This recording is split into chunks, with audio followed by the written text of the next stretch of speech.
Pemirsa, kita kembali belajar Islam dan dengan tema yang sama, suami nusyuz. Kita akan kembali kepada Ibu Nani.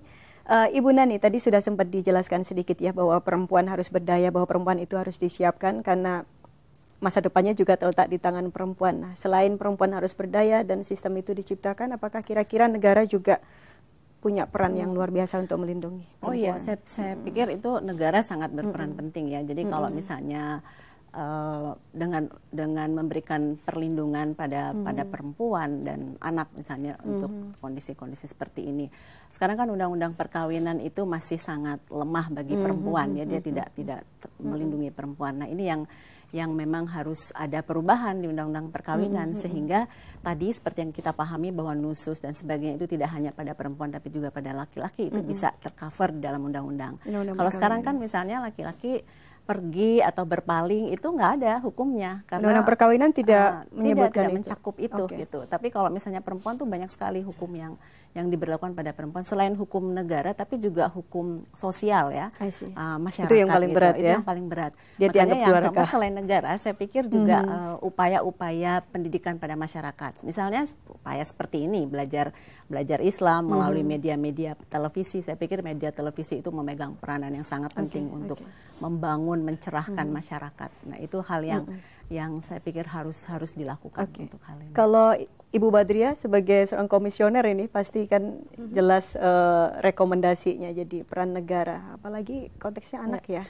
Ya, negara itu memang harus selalu berada untuk melindungi warga negaranya yang lemah dan teraniaya, termasuk juga ketika dia teraniaya dilemahkan oleh pemahaman-pemahaman yang tidak berpihak padanya.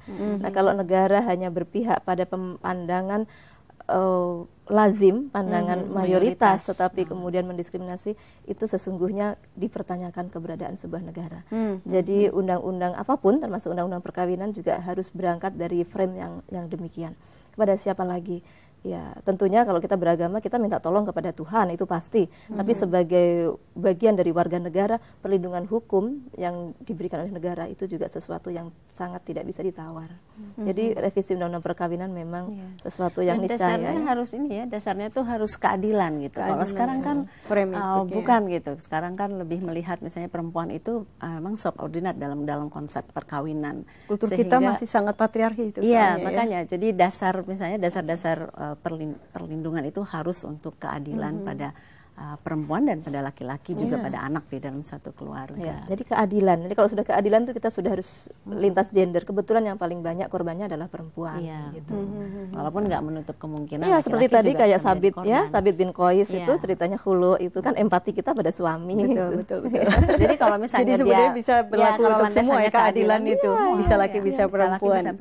Iya, pemirsa, acara diskusi kita hampir selesai, tapi kita masih memiliki beberapa menit untuk kita beri kesempatan kepada dua narasumber kita untuk memberikan pemahaman sekali lagi kepada kita semua ya, bahwa sebenarnya nusyuz itu bukan hanya dilakukan istri terhadap suami, tapi suami terhadap istri. Mungkin kalimat akhir dari Ibu Badriah? Ya, Al-Quran dengan jelas menyebutkan ada nusyuz baik suami maupun nusyuz yang dilakukan oleh istri, dan dua-duanya diberikan solusi yang solusinya itu tentu harus melibatkan kedua belah pihak dalam batas kemampuan kedua belah pihak untuk bisa menanggungnya. Ketika perempuan mampu untuk menanggung itu, maka juga solusi damai itu adalah solusi yang sangat baik. Tetapi ketika tidak mampu menanggungnya, maka perceraian pun diberikan jalan keluar tanpa ada celaan dari Allah Subhanahu wa Ta'ala. Bahkan Allah menjamin, jangan takut kalau kamu dizolimi, maka Allah yang Maha Kaya yang akan melindungi, akan memberikan rizki kepada kamu. Oke, kalau Ibu Nani? Kalau saya pikir sebagai perempuan memang harus lebih banyak lagi belajar gitu, karena tapi agak lega juga ya kalau mendengar tadi ayat kan tentang nusyuz itu.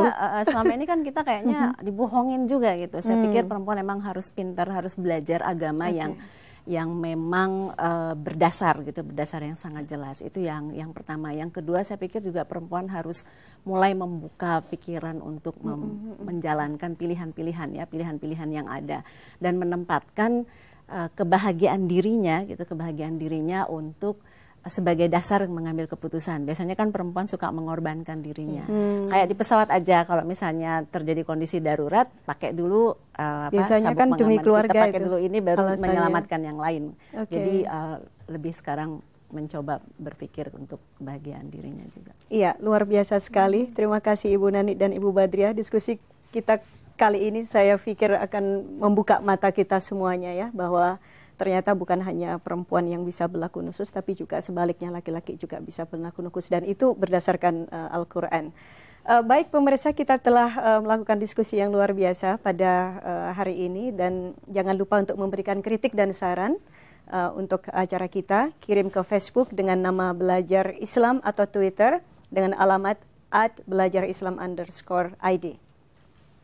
Juga acara ini jangan dilewatkan karena tayang setiap hari jam 8 sampai 9 malam di MNC Muslim Channel 97.